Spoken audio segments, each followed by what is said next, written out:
Selamat datang di YouTube channel Inspire Community Center. Kami senang saudara terhubung dengan kami saat ini. Saudara juga dapat membagikan YouTube channel ini kepada teman, kerabat, dan sahabat yang lain. Inspire Community Center atau yang kerap kami sebut dengan ICC terletak di Faith Hotel Cihampelas, Bandung di lantai 6. Setiap minggunya kami mengadakan 3 kali ibadah. Ibadah pertama dimulai pukul 8 pagi, ibadah kedua dimulai pukul 10 pagi, dan ibadah ketiga dimulai pukul 12 siang. Setiap ibadah disertai juga dengan ibadah anak-anak atau yang kami sebut dengan iKids. Jadi tunggu apa lagi? Mari beribadah bersama dengan kami. Saudara, untuk dapat bertumbuh kita memerlukan orang lain. Dan ICC memiliki komunitas kecil yang kami namakan iClick. Dalam iClick, kita bisa bersekutu bersama saudara seiman lainnya, saling membangun dan juga menguatkan. Tersedia komunitas kecil untuk keluarga atau married couple, single, dan mahasiswa atau college. Saudara bisa memilih lokasi atau waktu yang sesuai dengan ketersediaan waktu saudara. Daftarnya di link berikut ini ya. Setiap hari itu baik, sebab ada Yesus bersama kita. Amin. Everyday with Jesus. Saudara bisa mendapatkan renungan setiap hari yang akan dikirimkan ke WA saudara. Hubungi hotline gereja ICC di 081 220 222 111. Devotion, sharing firman Tuhan secara singkat, tayang setiap hari Selasa dan Jumat melalui Instagram ICC Bandung dan YouTube channel Inspire Community Center. Weekly Bible Study. Yuk belajar Alkitab lebih dalam bersama gembala kami, Pastor Chandra Sunjaya. Setiap hari Rabu pukul 6.25 pagi di Instagram @ChandraInspire. Tertinggal atau ingin mendengarkan ulang khotbah mingguan? Tenang, kini saudara bisa memperoleh kumpulan khotbah ICC Bandung dengan cara scan barcode ini dan pilih sesuai dengan kebutuhan saudara. Sebagai pengikut Kristus, kita wajib meneladani apa yang sudah Yesus lakukan. Baptis selam adalah salah satu tanda bahwa kita percaya kepada Tuhan. Baptisan selam diadakan pukul 12 siang atau setelah ibadah kedua setiap minggunya atau weekday dengan appointment. Saudara bisa mendaftarkan diri mengikuti baptis selam di 081 220 222 111. Saudara dapat memberikan persembahan melalui e-banking atau m-banking dan transfer ke nomor rekening berikut ini. Selamat menikmati firman Tuhan yang akan dibagikan. Mari kita catat, bagikan, dan lakukan setiap firman yang kita dengar hari ini.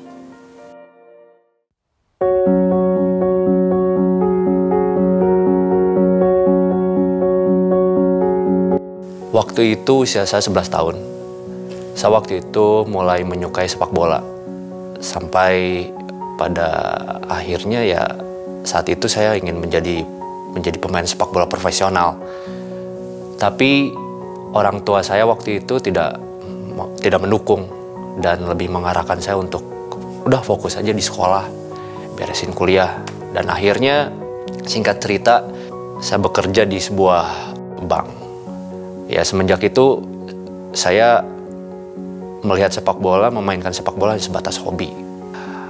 Saya sangat menikmati dan saya sangat senang pada saat saya main bola. Apalagi saat waktu itu momen-momen yang saya mengejar bola, merebut bola, mengelabui hadangan lawan, terus masih berlari dengan kecepatan tinggi, mencetak gol. Itu membuat saya senang. Itu yang saya sangat menyukai sepak bola. 2017 awalnya ada sebuah pelayanan misi yang baru rilis waktu itu.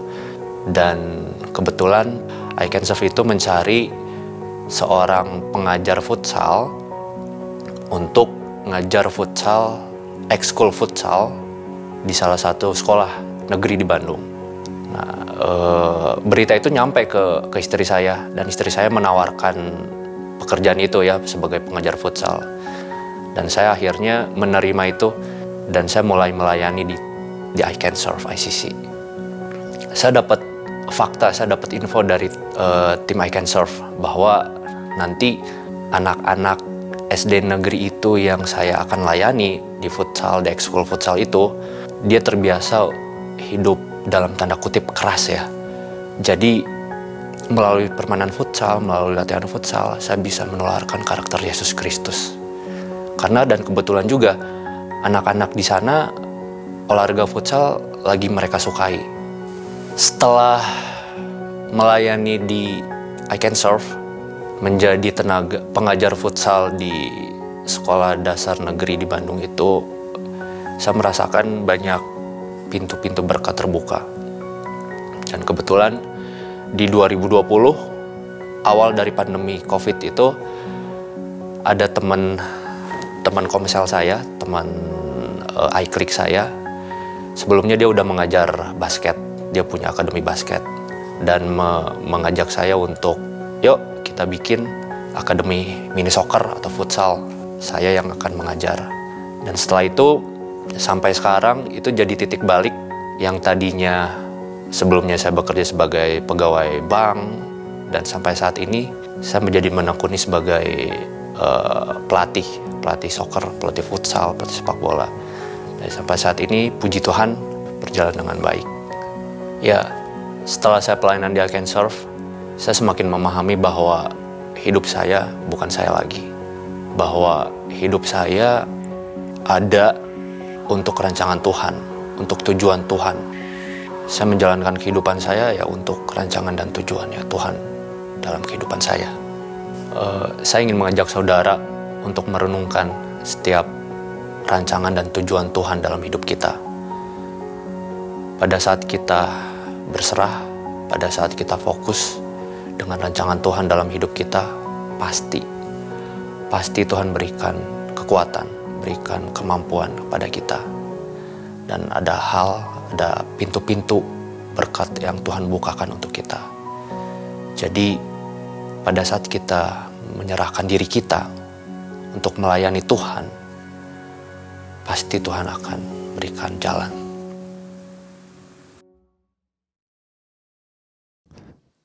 Saudara, siapa yang percaya bahwa Tuhan itu selalu baik di dalam kehidupan saya dan saudara? Boleh lambaikan tangan saudara. Yes. Saya rindu membagikan, kita berdoa dulu. Hampir lupa. Mari kita berdoa. Tuhan, pada siang hari ini kami berdoa kuasa yang tidak terbatas turun dari tempat maha tinggi hadir di tengah-tengah kami. Satu hal yang kami percaya ketika Tuhan hadir, yang terikat dilepaskan, yang sakit Engkau menjadi sembuh di dalam nama Yesus Tuhan. Yang berbeban berat Tuhan berikan kelegaan yang baru, dan kami berdoa yang terhilang Kau kembali dan terima keselamatan di dalam nama Yesus Tuhan. Tuhan Yesus, pada siang hari ini Kau beracara secara pribadi, Kau pulihkan segala sesuatu, sembuhkan segala sesuatu, dan kami percaya kami datang ke tempat ini dan kami pulang, kami menjadi pribadi yang berbeda karena kuasa Tuhan menguasai kehidupan kami. Di dalam nama Yesus Tuhan, semua yang percaya siang hari ini Tuhan hadir di tengah-tengah kita, sama-sama katakan amin. Saudara sekalian, pada siang hari ini saya rindu bagikan satu kebenaran firman Tuhan, judulnya adalah Action Plan. Kita boleh bilang sama-sama action plan. 2, 3.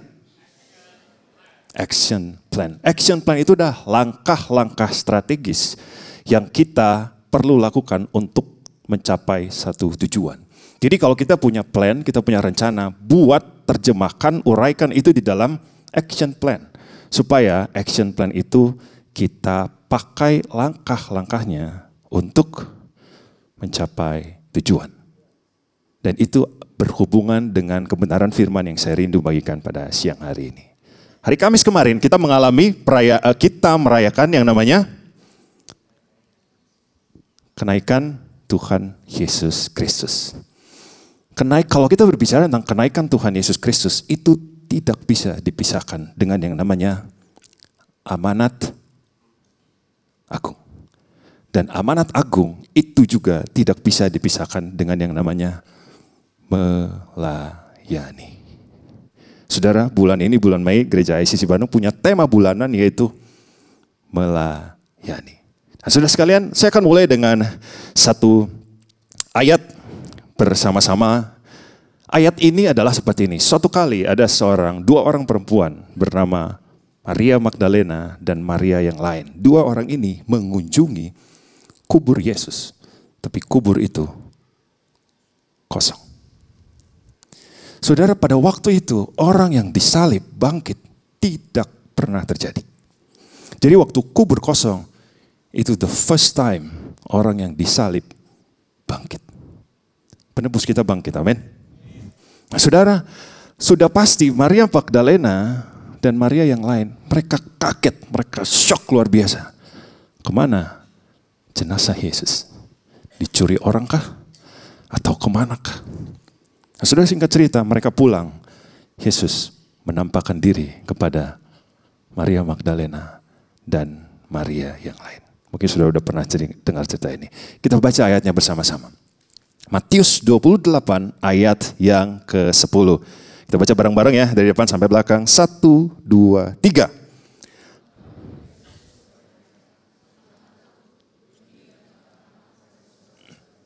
Supaya mereka pergi ke Galilea dan di sanalah mereka akan melihat aku. Saudara, Yesus bertemu dengan dua wanita ini dan menampakkan diri. Tuhan Yesus bilang begini, yuk ketemuan di Galilea. Meeting pointnya di mana? Di Galilea. Tahukah saudara, di Galilea itu nanti akan ada tugas besar yang menanti, yaitu amanat agung. Disitulah amanat agung itu akan diperkenalkan kepada murid-muridnya. Amanat agung, the Great Commission, ada di dalam Matius 28 ayat 16 sampai yang ke-20 dan juga ada di Injil-Injil yang lain. Setelah Kisah Para Rasul. Saudara, pada siang hari ini kita akan melihat bagaimana amanat agung, di dalam amanat agung itu terhubung dengan kenaikan Tuhan Yesus Kristus. Di dalam amanat agung kita bisa melihat nilai-nilai pelayanan yang kekal. Kalau kita aplikasikan di dalam kehidupan saya dan saudara, your life will never be the same again. Amin. Ada 3 hal yang rindu saya bagikan pada siang hari ini, saudara. Yang pertama, apa yang dapat kita pelajari dari amanat agung terhubung dengan sikap melayani kita. Yang pertama adalah God's calling.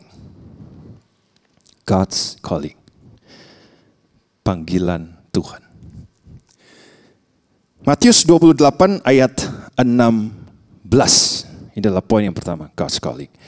Saya akan bacakan buat saudara. Matius 28 ayat yang ke-16. Dan ke-11 murid itu berangkat ke Galilea, ke bukit yang telah ditujukan Yesus kepada mereka. Jadi Maria Magdalena dan Maria yang lain itu mereka beritahu kepada murid-muridnya. Mereka sampaikan, kalian diundang ke Galilea. Dan akhirnya hari H itu juga terjadi. Hari H-nya. Nah, saudara, sebelum pertemuan ini, Yesus sudah pernah bertemu dengan murid-muridnya. Masih ingat jalan ke Emmaus, Yesus menampakkan diri. Kemudian Yesus menampakkan diri juga kepada murid-murid di danau untuk nelayan-nelayan. Yesus juga menampakkan diri kepada murid-muridnya di dalam ruangan yang terkunci. Tapi di situ nggak ada Thomas. Dan Yesus juga menampakkan diri kepada muridnya yang namanya Thomas. So ini bukan the first time mereka ketemu. Mereka sudah pernah bertemu sebelumnya. Tetapi this is the first time mereka ketemu komplit. Sebelumnya bertemu dengan Thomas, yang lainnya nggak ada. Di pinggir danau, yang lainnya nggak ada. Emmaus, yang lainnya nggak ada. So this is the first time mereka bertemu semuanya lengkap. 11 murid. Saya mengajak kita semua untuk melihat kata 11 murid ini. Bukankah Yesus muridnya ada 12? 3,5 tahun pelayanan sama-sama. Wanita pendarahan 12 tahun disembuhkan. Yang buta melihat, Bartimeus. Yang kerasukan dilepaskan. Yang tuli mendengar, yang lumpuh berjalan. 3,5 tahun, 12 orang itu melihat Yesus mengadakan mujizat. Tapi kenapa tinggal 11? Satunya kemana? Yes, Yudas Iskariot sudah meninggal dunia. Tinggal 11 orang. Jadi saudara bisa bayangkan, ini adalah pertemuan yang penting, reuni, temu kangen, 40 hari mereka nggak ketemu, mereka ketemunya terpisah-pisah. So this is the first time mereka ketemunya 11 dan ada Yesus di situ. Di bukit ini adalah bukit di mana Yesus memberikan khotbah di bukit. Jadi waktu murid-muridnya mau ke sini, murid-muridnya akan berpikir, akankah ada khotbah di bukit season 2? Mujizat apa yang akan Yesus lakukan nih? Memberi makan 20.000 orang kah? Atau apa? Jadi semua mereka menerka-nerka, tapi mereka tidak tahu. Pertemuan terlengkap ini menjadi pertemuan pertama dan menjadi pertemuan terakhir. Karena setelah ini gurunya naik ke surga. Saudara, kembali kita melihat siapakah 11 murid Yesus ini. 11 murid Yesus ini, di situ ada yang namanya Simon Petrus. Kamu mengenal dia? Saya tidak mengenal dia. Dialekmu Galilea, saya tidak mengenal dia. Kamu bersama-sama dengan dia, saya tidak mengenal dia. Dia menyangkal Yesus. Di 11 murid ini ada yang namanya Thomas. Murid-muridnya bilang, tadi Yesus, guru kita ke sini. Thomas, sorry, saya tidak percaya. Kalau saya bisa lihat telapak tangannya ada lubang paku dan lambungnya ada bekas tusuk dan saya pegang, baru saya percaya. Di dalam 11 murid ini ada 6 murid Yesus, itu orang Galilea. Yang pertama, Simon Petrus asal Betsaida. Apakah saudara kelihatan? Agak kecil. Yang kedua, ada Andreas, saudara Simon Petrus asal Betsaida juga, orang Galilea.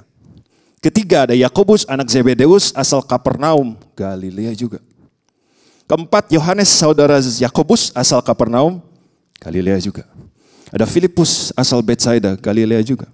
Ada Bartolomeus asal Kana, Galilea juga. Apa maksudnya? Ada 6 murid, setengah dari murid Yesus, mereka orang Galilea. Tahu saudara, Galilea itu bagian dari Samaria.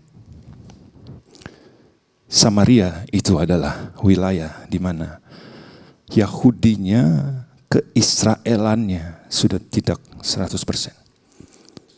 Wilayah Samaria adalah wilayah kawin campur.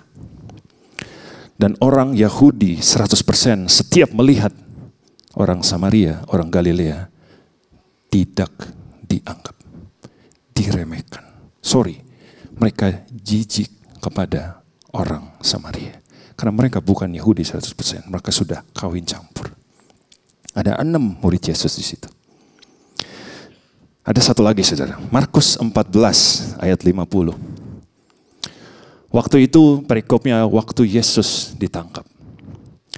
Saya bacakan, lalu semua murid itu meninggalkan dia dan melarikan diri. Waktu Yesus ditangkap, mungkin normal murid-muridnya melarikan diri. Kenapa? Karena Yesus ditangkap dengan ratusan sampai ribuan tentara serdadu. Jadi mereka takut. Tapi kenapa mereka lari? Kenapa mereka kabur dan meninggalkan Yesus? Nah, sudah dari bukti-bukti ini, apa yang ingin saya sampaikan, saudara? 11 murid Yesus ini bukanlah murid-murid yang sempurna. Mereka pernah jatuh di dalam kesalahan, penyangkalan, ketidakpercayaan. Sebagian dari mereka adalah orang-orang Galilea.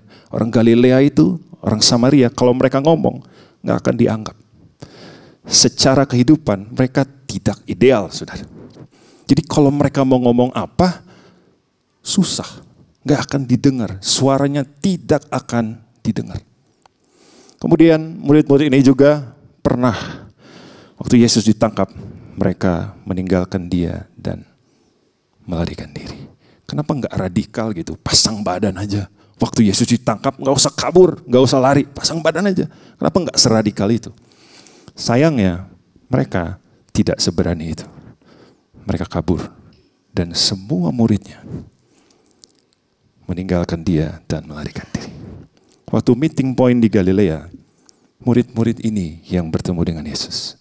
Murid-murid yang lemah, yang pernah buat salah, yang pernah catatan merah di hidupnya, yang gak ideal secara kehidupannya, rasnya. Murid-murid yang pernah melakukan pelanggaran berat. Tapi tahukah saudara, sebentar lagi Tuhan Yesus akan mempercayakan perkara yang besar kepada orang-orang yang tidak sempurna ini. Waktu 11 orang datang, Yesus gak usir mereka. Yesus gak ngabsen mereka satu persatu. Simon yang menyangkal saya mana angkat tangan? Thomas yang tidak percaya angkat tangan. 6 orang Samaria, aduh sayang kamu agak susah kalau ngomong depan orang karena gak akan ada yang dengar kamu. Kemudian mana yang kabur lari meninggalkan saya waktu ditangkap. Yesus gak lakukan itu. Justru Yesus lakukan sebentar lagi akan ada sebuah perintah besar yang akan diberikan kepada 11 orang yang tidak sempurna ini. Amin. Saudara, di mana kita bisa melihat orang-orang yang tidak sempurna, orang-orang yang pernah jatuh di dalam dosa, orang-orang yang pernah berbuat kesalahan, orang-orang yang tidak ideal hidupnya, tidak dianggap, tidak diperhitungkan, tidak masuk hitungan. Di mana kita bisa melihat orang-orang seperti ini dipakai hidupnya? Di mana? Ketika mereka melayani Tuhan. Sebentar lagi 11 orang ini sedang dipersiapkan untuk sebuah perintah terbesar yang mereka belum tahu. Saudara, apa yang bisa kita pelajari? Apakah hidup kita ngerasa kita gak ideal? Kita gak sempurna. Kita punya banyak kekurangan. Kita pernah jatuh di dalam dosa. Kita pernah melakukan kesalahan besar, pelanggaran besar yang semua orang mungkin tahu. Mungkin kita malu, keluarga kita malu. Hal-hal yang kita lakukan merah seperti kirmizi. Saudara, orang-orang seperti ini, kita yang mengalami ini. Di mana kita bisa lihat kehidupan seperti ini dipakai Tuhan? Ketika kita melayani Tuhan. Saudara mau lihat hidupmu dipakai Tuhan, lepas dari semua background, blacklist, catatan merah. Layani Dia, Tuhan akan pakai hidupmu. Amin. Saudara boleh bilang sebelah kiri kanannya, Tuhan akan pakai hidup. Siapa yang rindu hidupnya dipakai oleh Tuhan? Layanilah Dia. Amin, saudara. Saudara, Yesus itu bukan pemimpin yang membangkitkan kesalahan. Di perikop ini tidak ada satu kata pun Yesus mencela pelanggarannya. Scarsnya diungkit-ungkit. Pelanggarannya dimunculkan. Tidak ada. Justru Tuhan Yesus sebentar lagi akan mempercayakan perkara yang besar untuk orang-orang yang tidak sempurna ini. So, ketidaksempurnaan kita ternyata di hadapan Tuhan, no problem. Karena ketika Tuhan pakai hidupmu, perkara besar bisa terjadi. Amin, saudara. Amin. Jadi di sini kita bisa melihat cara Tuhan memandang dan cara manusia memandang. Totally different. Yes. Jadi itu poin yang pertama, saudara. Bahwa di dalam amanat agung ada satu nilai pelayanan kekal yang kita bisa lihat. Tuhan bisa pakai background kehidupan apapun untuk kemuliaan Dia. Tanpa terkecuali. 11 murid-muridnya ini adalah bukti bahwa Tuhan bisa pakai siapa saja. Amin, saudara. Itu poin yang pertama. God's calling. Panggilan Tuhan. Yang kedua adalah God's authority. Boleh kita bilang sama-sama 1, 2, 3. God's authority adalah otoritas Tuhan. Hal kedua, hal apa yang dapat kita pelajari bersama-sama dari amanat agung ini? Saya akan bacakan buat saudara. Yesus mendekati mereka dan berkata, kepadaku segala kuasa di sorga dan di bumi. Yesus mendekat, jadi mendekat itu guru dan murid. Guru dan murid itu pengajarannya jarak dekat. Yesus mendekat juga ada manfaatnya. Jangan-jangan Thomas ada pertanyaan kedua. Coba lihat lagi telapak tangannya. Jadi kalau jarak dekat, gak usah nanya-nanya. Jadi dia bisa lihat dari jarak dekat. Nah, saudara, Kita perhatikan sama-sama. Yesus mendekati mereka dan berkata, kepadaku telah diberikan segala kuasa di sorga dan di bumi. Ini maksudnya adalah otoritas Tuhan.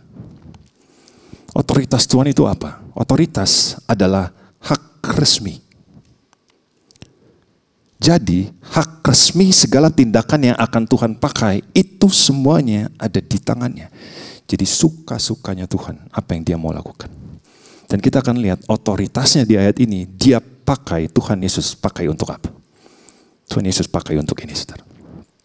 Otoritasnya Tuhan, dia pakai untuk memerintahkan, memberdayakan, dan menugaskan 11 murid untuk amanat agung. Kenapa pilih mereka? Suka-sukanya. Karena otoritasnya ada di tangannya. Dan otoritas itu Tuhan pakai untuk memilih 11 orang ini yang akan melaksanakan amanat agung. 11 orang ini adalah orang yang tidak sempurna, pernah berbuat salah, pernah jatuh dalam kesalahan.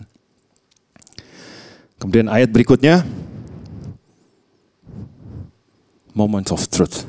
Inilah yang namanya amanat agung. Kita boleh baca sama-sama. 1, 2, 3.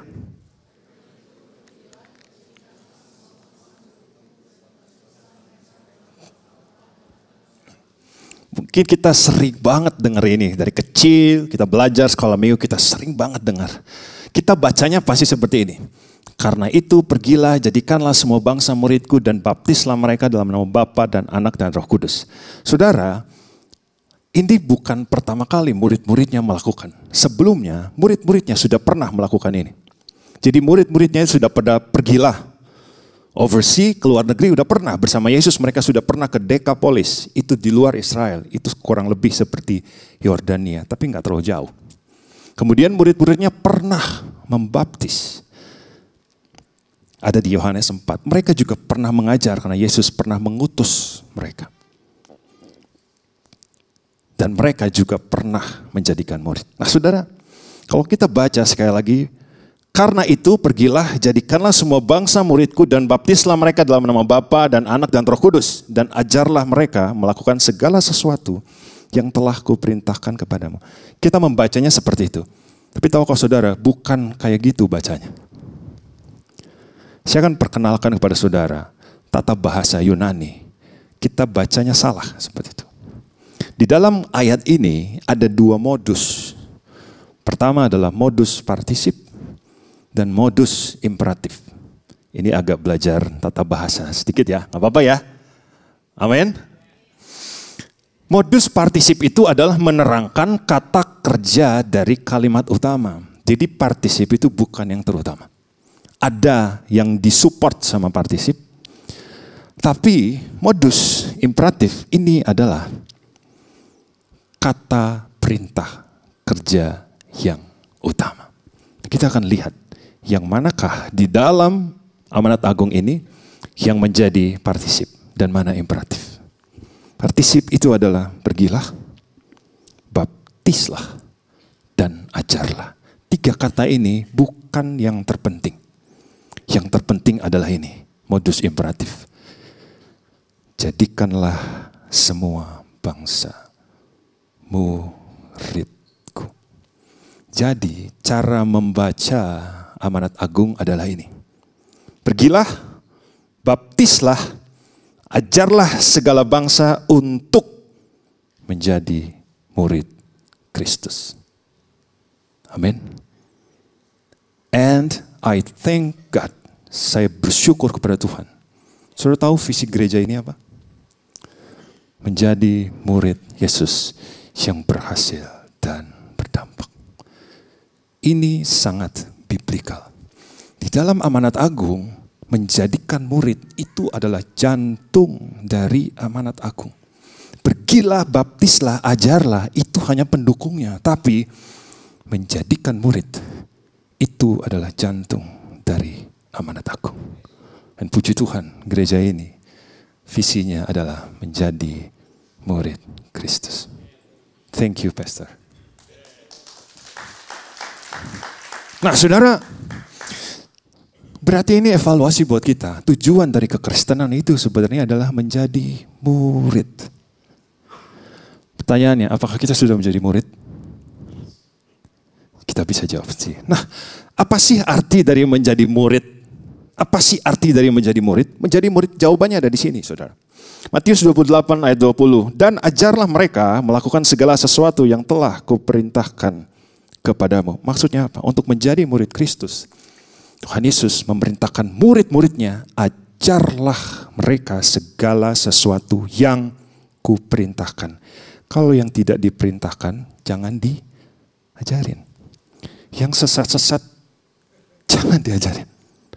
Yang keluar yang tidak biblikal, gak usah diajarin. Di sini jelas, ajarlah mereka segala sesuatu yang telah kuperintahkan. Saudara, kepemimpinan Yesus itu adalah servant leader. Pemimpin yang melayani. Aku datang bukan untuk dilayani tetapi untuk melayani. Jadi Tuhan Yesus kepemimpinannya adalah servant leader. Dan saudara, servant leader, gaya kepemimpinan Yesus adalah lead by example. Memimpin dengan keteladanan. Yesus memberikan contoh bagaimana mengampuni, bagaimana mengasihi, bagaimana berbelas kasihan kepada orang-orang yang susah. Dia memberikan contoh. Nah, saudara, apa maksudnya? Ajarlah mereka segala sesuatu yang telah kuperintahkan kepadamu. Ajarin murid-murid itu keteladanan Kristus. Ajarin mereka to live like the Christ. Ini adalah visi awal dari gereja ICC. Belasan tahun yang lalu. Kenapa kita harus live like the Christ? Kenapa kita harus melakukan apa yang Tuhan perintahkan? Kenapa kita harus melakukan keteladanan Kristus? Kenapa kita harus melakukan apa yang Tuhan Yesus contohkan? Karena ketika kita melakukan segala sesuatu yang diperintahkan Yesus, karakter Kristus akan muncul dari hidup kita. Murid itu berbicara tentang ketika karakter Kristus ada di dalam hidup kita. Intinya adalah kalau kita murid, apakah kita buah-buah karakter Kristus itu muncul dan terlihat? Amin. Saudara, apakah kita menghasilkan karakter Kristus? Jadi itu adalah inti dari murid. Saudara, kita balik lagi ke awal tentang otoritas. Yesus memakai otoritas untuk memerintahkan, memberdayakan, dan menugaskan 11 orang murid-muridnya untuk melayani dia, melakukan amanat agung. Otoritas yang Tuhan pakai, dia pakai untuk memilih 11 orang ini melakukan amanat agung. Berarti apa? Waktu 11 orang dipilih, hak resminya Tuhan dia pakai untuk memberdayakan 11 orang ini. Untuk melayani dia. Berarti apa? Tahukah saudara, ketika kita melayani Tuhan, kita sedang menerima kepercayaan resmi dari Tuhan. Waktu kita melayani Tuhan, hak resmi Tuhan dia pakai untuk memilih hidupmu untuk melayani. So, waktu kita melayani, mungkin yang tugaskan itu adalah kepala departemenmu. Sesungguhnya bukan. Hak resmi Tuhan yang bekerja sehingga kepercayaan itu datang kepadamu. Bukan juga datang dari pemimpin kita. Karena sesungguhnya ketika kita melayani, otoritas Tuhan dia pakai untuk memilih hidupmu menjadi alat bagi kemuliaannya. So, melayani kita nggak boleh main-main. Karena itu berarti engkau sedang dipercayakan secara resmi oleh Tuhan. Jadi waktu engkau pelayanan, misalnya I praise, datang pagi-pagi jam 6 sudah JR di sini. Kita sedang memikul kepercayaan yang sedang dipercayakan kepada kita. So, kalau kita melayani, kita harus serius. Kenapa? Karena itu adalah sebuah kepercayaan. Amin. Tuhan sedang mengandalkan kita untuk melakukan itu. Kenapa Tuhan gak pilih orang lain? Tuhan pilih 11 orang ini. Karena itu otoritas Tuhan memakai kehidupan. Orang-orang yang penuh dengan kekurangan, pernah jatuh di dalam kesalahan. Dan itu yang Tuhan Yesus lakukan. Saudara mau lihat bagaimana otoritas Tuhan bekerja di dalam hidupmu? Layanilah Tuhan. Jadi waktu kita melayani Tuhan, itu kita sedang dipercayakan oleh Tuhan. Amin. Saudara rindu hidupmu dipercayakan oleh Tuhan? Amin. Saudara rindu hidupmu dipakai oleh Tuhan, kepercayaan resmi Tuhan jatuh di dalam hidupmu. Layanilah Tuhan. Amin. Itu poin yang kedua. Kita akan masuk ke poin yang ketiga, saudara. Apa yang dapat kita pelajari dari amanat agung dan nilai-nilai pelayanan yang kekal. Yang ketiga adalah God's promise. Kita baca sama-sama. 1, 2, 3. God's promise. Janji Tuhan. Saya akan bacakan Matius 28 ayat yang ke-20. Dan ketahuilah aku menyertai kamu senantiasa sampai kepada akhir zaman. Ini ayat terakhir saudara. Kita baca bersama-sama. 1, 2, 3. Dan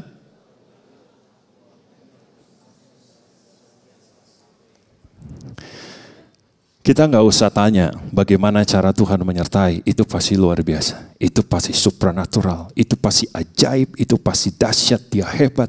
Dia luar biasa. Yang kita perlu tanya adalah, apakah dengan penyertaan Tuhan ini, ke-11 murid-muridnya sampai kepada garis akhir atau tidak? Kalau ditanya penyertaan Tuhan pasti luar biasa. Sudah saya ingat yang namanya Yosua. Di Yosua 1, Tuhan berbicara seperti ini kepada Yosua. Aku menyertai engkau. Maka tidak ada satu orang pun yang akan bisa bertahan melawan engkau. Kita cek. Yosua berhasil atau tidak masuk ke dalam tanah perjanjian dengan penyertaan Tuhan? Berhasil atau tidak? Sangat-sangat berhasil. Kemudian Yusuf. Tuhan menyertai Yusuf sehingga berhasil segala yang dikerjakannya. Pertanyaannya, apakah Yusuf berhasil dalam pekerjaannya pada akhir hidupnya? Berhasil. Sangat-sangat berhasil. Dia menjadi orang kedua di sebuah peradaban yang sangat besar, yaitu Mesir. Itu nggak main-main. Itu sebuah keberhasilan besar. Dan pertanyaan terakhir, Tuhan menyertai 11 murid ini, mereka berhasil atau tidak? Kita akan cek sama-sama. Orang-orang yang awalnya tidak dianggap, orang-orang yang diremehkan, orang-orang yang pernah buat salah, orang-orang yang pernah jatuh di dalam dosa. Apakah mereka pada akhirnya, pada garis akhirnya, mereka berhasil atau tidak? Saudara, inilah garis akhir dari 11 murid-murid ini. Kita lihat sama-sama. Ada di mana mereka? Yang pertama, Petrus. Petrus ada di mana? Saudara kebaca? Akhir hidupnya ada di mana? Roma. Andreas, akhir hidupnya ada di mana? Galilea? No. Yunani. Yakobus anak Zebedeus, akhirnya ada di mana? Spanyol. Dan dia meninggal di Yerusalem. Yohanes anak Zebedeus ada di mana? Galilea? No, di Turki. Kemudian Filipus di Galilea? Tidak, di Turki. Bartolomeus ada di mana? Armenia. Thomas di India. Matius di Ethiopia, Yakobus anak Alfeus di Mesir, Tadeus di Irak, Simon orang Zealot di Iran. Pergilah, jadikanlah segala bangsa muridku. Udah ke bangsa-bangsa belum? 11 murid ini berhasil atau tidak? 11 murid ini adalah 11 murid yang kabur waktu Yesus ditangkap. Tapi pelayanan membentuk mereka menjadi orang yang sangat radikal. Di antara mereka banyak yang martir, memberikan hidupnya bagi Kristus. Saudara, ketika mereka melayani, melakukan amanat agung, itu membentuk karakter Kristus di dalam hidup mereka. Dan mereka berhasil dengan penyertaan Tuhan. Saudara mau lihat Tuhan menyertai hidupmu dan kita menjadi alat di tangan Tuhan yang berhasil mengerjakan kehendak Tuhan. Tempatnya di mana? Layanilah Dia. Amin.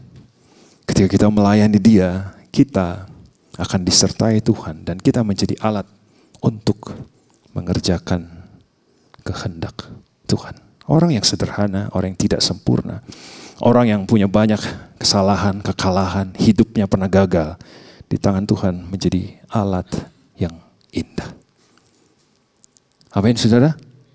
Bahwa hidup mereka bukan sampah ternyata. Hidup mereka tidak sia-sia di dalam Tuhan. Mereka melayani sampai garis akhir. Saudara, pada siang hari ini kita belajar. Apakah kita rindu menyaksikan hidup kita dipakai oleh Tuhan? Otoritas Tuhan memakai hidupmu untuk jadi alatnya dan kita melihat Tuhan menyertai kita untuk mengerjakan kehendak-Nya. Layanilah Tuhan dan engkau akan melihat tangan Tuhan bekerja atas hidupmu, melakukan perkara-perkara yang jauh di atas yang pernah kau lakukan. Meskipun kita terbatas, kita banyak hal yang kita nggak bisa lakukan, banyak hal yang pernah kita gagal, tapi Tuhan bisa pakai kehidupan kita. Amin. Mari kita bangkit berdiri bersama-sama.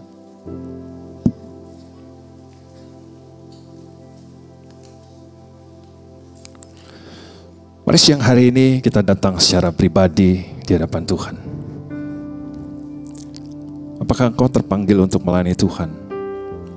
Atau engkau sudah lama melayani Tuhan dan engkau sudah mundur? Atau engkau sudah ada di dalam pelayanan?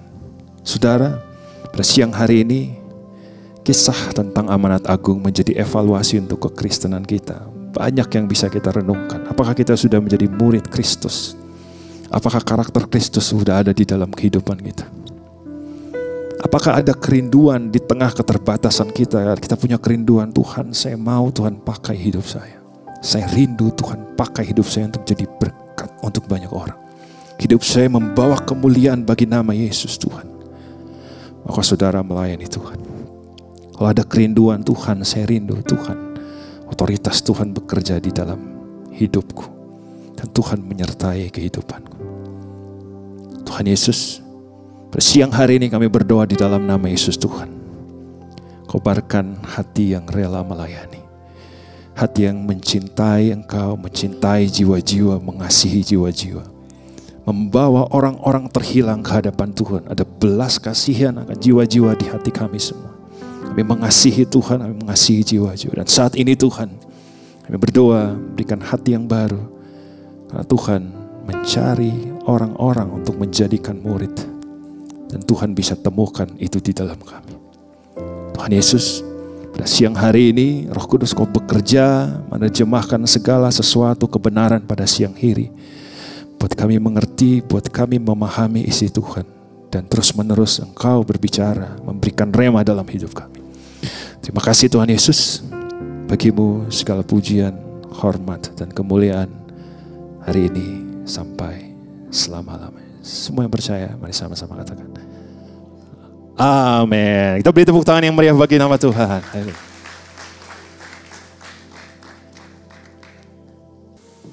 Silakan duduk. Shalom, senang sekali bisa berjumpa lagi dengan saudara sekalian pada ibadah hari ini. Terima kasih Ko Harold untuk firman yang boleh disampaikan, kami sangat diberkati. Saudara, kiranya firman yang boleh kita dengar hari ini boleh kita aplikasikan ke dalam kehidupan kita sehingga kita semakin berbuah dan nama Tuhan dipermuliakan. Saya Tessa mengucapkan selamat datang bagi jemaat yang baru pertama kali hadir di sini. Kami sangat bersuka cita saudara boleh hadir di sini bersama-sama dengan kita. Usai ibadah ini ada welcome gift yang bisa saudara ambil di meja informasi lantai 6. Saudara, di dalam kehidupan ini kita membutuhkan support system. Puji Tuhan di gereja ICC ada iClick yaitu komunitas di mana kita boleh saling mengenal, berkumpul, saling membangun, dan bertumbuh di dalam iman kepercayaan akan Tuhan. Saya nggak bosen-bosen buat ngajak saudara-saudara sekalian untuk join di iClick. Bagi yang belum bergabung, sekarang iClick ada dibagi menjadi berbagai kategori.